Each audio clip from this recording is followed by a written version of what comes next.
Quarter 2, on faith and beliefs.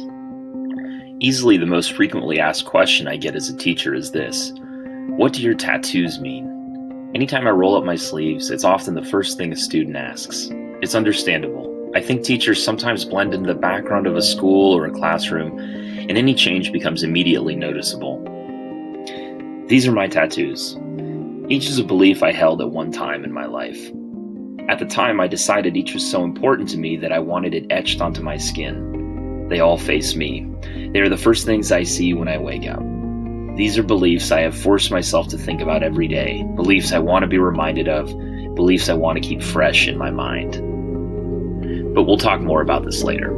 First, let's talk about some psychology. In psychology, the fight or flight response is defined as a physiological reaction that occurs in response to a perceived harmful event, attack, or threat to survival.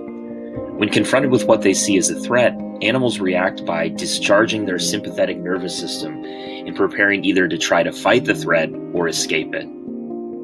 Either way is natural, of course, and natural things bring with them a kind of security. Big conversations, the kinds that might make a difference in how we understand and participate in our world, often bring about a fight or flight reflex. When confronted with a challenge to our faiths or our beliefs, we are both naturally and socially inclined to fight that challenge through argument or violence, or escape it just through leaving. This quarter, we will read and talk about issues around faiths and beliefs. We will try to construct our belief system, not necessarily by adopting new values, but by examining those that we and our peers already hold. We will address some simple but profound questions. What do I believe? Why do I believe what I believe? What do others believe? Why do others believe what they believe? We'll do 3 big projects again: essay, presentation, discussion. We'll read some essays and 1 book. We'll read about horror movies and monsters that are fake and monsters who are real. We'll read about love and power and fictional people caught in very real tragedies.